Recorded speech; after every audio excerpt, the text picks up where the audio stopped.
আসলে যে কথাগুলো বলছে আমাদের একটু আগে শফিক ভাই সুন্দর কথা বলছে। আসলে আমি ছোট্ট একটা কথা বলে শেষ করে দিব, অল্প কিছু কথা।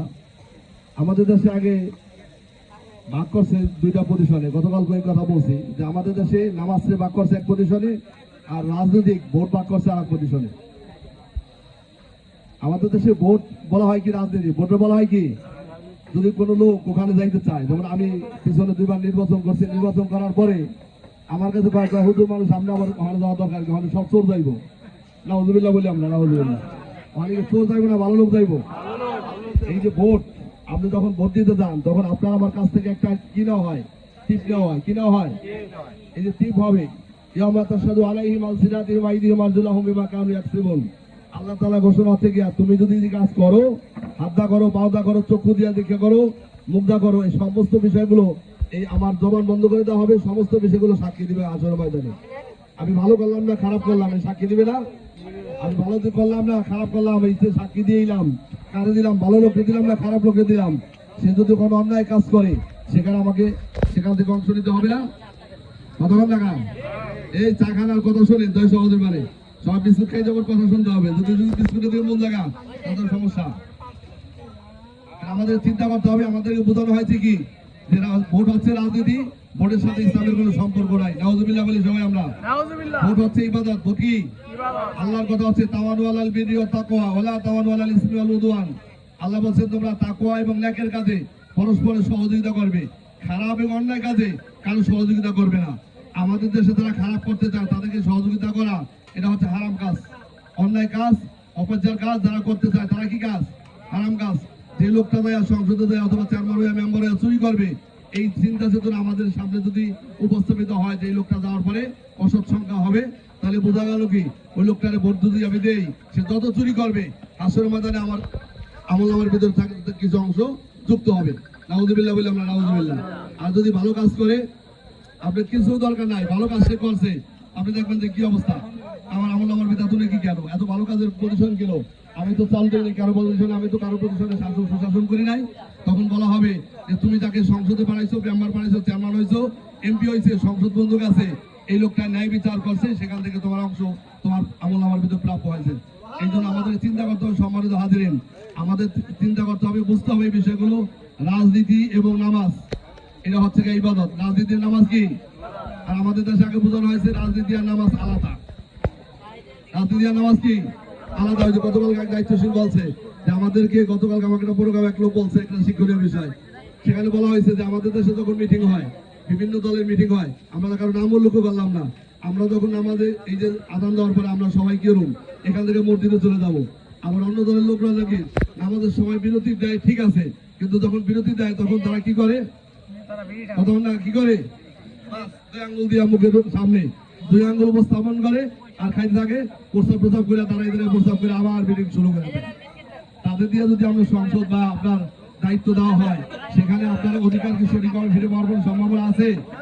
আর সেটা কি ইবাদতের ভিতরে গণ্য হবে? এজন্য আমরা আমাদের কাজকর্ম যত কিছু করি সমস্ত কাজ হবে ইবাদত, সমস্ত কাজ হবে কি ইবাদত। দেখেন, আর ছোট একটা উদাহরণ দিয়ে আমি শেষ করে দিব, সেটা হচ্ছে কি, পায়খানা প্রস্রাব করি আমাদের নিজের প্রয়োজনে না আল্লাহর প্রয়োজনে? আমার নিজের প্রয়োজনে। সেখানে পায়খানা কালার যদি আমি প্রস্রাবের সময় ঢিলাগুলো ব্যবহার করি, সেখানে সব আছে না? সেখানে মানে ঢিলাগুলো ব্যবহার কি পরিষ্কার পরিচ্ছন্নতার জন্য আমি ঢিলাগুলো ব্যবহার করলাম। প্রয়োজন আমার, প্রয়োজন কার? সুস্থ থাকুম আমি, কিন্তু সব দিবেন কে? আল্লাহ। আমি ভোট দিব, আল্লাহ জমিন আল্লাহ দিন প্রতিষ্ঠা হবে, সেখানে আপনি সমর্থন দিবেন। প্রতিষ্ঠিত যদি আল্লাহ করতে চায় আলহামদুলিল্লাহ, না করতে চাইলে আলহামদুলিল্লাহ, কিন্তু সব আপনার আমার আমল নামার ভিতরে যুক্ত হবে। সুবহানাল্লাহ বলি আমরা। তাহলে আমাদের চিন্তা করতে হবে। আরেকটা বলে শেষ করে দিয়েছি, দেখেন আমরা যে ভবিষ্যতে আমাদের দ্বারা যে ভালো কাজ কিছু হবে, এটার একটা উদাহরণ আমি সংক্ষেপে বলি। আমরা যারা এখানে উপস্থিত হয়েছি, আমাদের ভিতরে বিড়ি খোর আছেন না?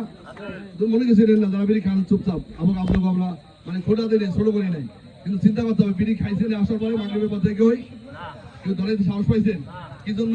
এটা পরিবেশটা সুন্দর পরিবেশ, একটা দিনই পরিবেশ, একটা সুন্দর একটা মাহফিল হইতেছে, একটা সুন্দর একটা জনসমাবেশ হইতেছে, তাতে করে সমাজ এবং রাষ্ট্র সুন্দরভাবে পরিচালিত হয়। এই যে পজিশন, এই পদ্ধতি যারা গঠন করতে চায় তারা যদি আপনার দায়িত্বশীল হয় তাহলে প্রতিষ্ঠান কি ভালো হবে না খারাপ হবে? আমরা কি ভালো চাই না খারাপ চাই? ভালো যদি আমরা চাই, ভবিষ্যতে ভোট দেওয়ার সময় আমাদের সর্বাবস্থায় খেয়াল রাখতে হবে। আমাদের দায়িত্বশীল বলছে যে 500 টাকা পাইলেই যদি আপনি বেঁচে ভালো আপনার ভোট, সেখানে হারাম পদ্ধতি হবে। কি পদ্ধতি? ইমান বেঁচে হারাম দেব সহজ। রাসূল সাল্লাল্লাহু আলাইহি ওয়াসাল্লামের পিছনে নামাজ পড়ছে আব্দুল্লাহ বিন উবাই। কার পিছনে? রাসূলের পিছনে নামাজ পড়ছে আব্দুল্লাহ বিন উবাই। শুধু মত পার্থক্য ছিল আল্লাহর জমিনে আল্লাহ দিন কায়েম থাক। রাসূল চাইছে, আব্দুল্লাহ বিন উবাই চায় নাই। সে চাইছে অন্য প্রতিষ্ঠানে। ওই যে একটু আগে বলছে দায়িত্বশীল যে আপনার মত দিয়া যদি চান সেটা জায়েজ হবে না, কিন্তু চাইতে হবে আল্লাহর মত দিয়া। কার মত দিয়া? রাসূলের দেখানো পদ্ধতি পন্থায় চাইতে হবে। যদি আমরা চান তাহলে আপনার সমস্ত কাজই পদ্ধতিতে গণ্য হবে। এই জন্য আমাদের রাজনৈতিক, অর্থনৈতিক, সামাজিক এবং নামাজ রোজা আছে সব ইবাদত হবে যদি সেখানে হয় আল্লাহ রাসূলের দেখানো পদ্ধতি পন্থায়। আমরা সেই পদ্ধতিতে চলতে চাই। আমাদেরকে যারা 5 বছর এই যে সর্বশেষ আমি একটা কথা বলে শেষ করবো। এই যে আমাদের দেশের পদ্ধতি কি পজিশন, নির্বাচন পদ্ধতি কি পজিশন হয় দেখেন। আমরা যখন নির্বাচন ঘোষণা হয়, তফসিল ঘোষণা হয়, আমরা যখন টাকা দাখিল করে আসি, টাকা দাখিল করার পরে 1 মাস পর্যন্ত আমাদের পিছনে ঘুরে নেতারা। কয় মাস? কতক্ষণ টাকা? 1 মাস পর্যন্ত ঘুরতে দেয়া। আপনার যদি অসুস্থ হন, আপনার বাড়িতে ফল ফলা দিলে উপস্থিত। 1 মাস পরে যখন নির্বাচন শেষ হয়ে যায়, সে যদি পাস করে আর আপনার বাড়ি থেকে সে আসে, কতক্ষণ আসে? আপনার আমার ঘুমায় কয় বছর? আমরা 5 বছর বলতে চাই না। 1 মাস আমরা কষ্ট করুন। 1 মাস কষ্ট করুন কারা? আমাদের যারা প্রতিনিধি আছে, ডক্টর মুশাররফ মাসুদ ভাইয়ের মতো এরকম অসংখ্য লোক বাংলাদেশে আছে, যাদেরকে জামাত মনোনীত করছেন। এইরকম লোকের সংখ্যা আপনার যারা নামাজ পড়াইতে পারবে, আপনার কোরআন হাদিসের যদি বক্তব্য দিতে দেন, ওয়াজ করতে দেন, তারা ঘন্টার পর ঘন্টা বলতে পারবে এবং এই অনুযায়ী তাদের জীবন পরিচালনা করেন। এই সমস্ত লোক যদি আমরা পাঠাই তাহলে আমাদের ভুগতে হবে না।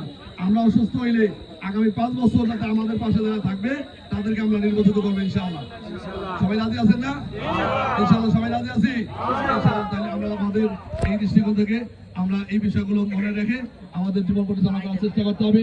আমাদের ভবিষ্যৎ যাতে করে সুন্দর করতে পারি, আগামী সংসদ নির্বাচনের জন্য আমরা সুন্দর লোকদেরকে সংসদে পাঠাইতে পারি, আমাদের ভাগ্যের পরিবর্তন করতে পারি, আল্লাহর জমিনে আল্লাহ দিন কায়েম করতে পারি।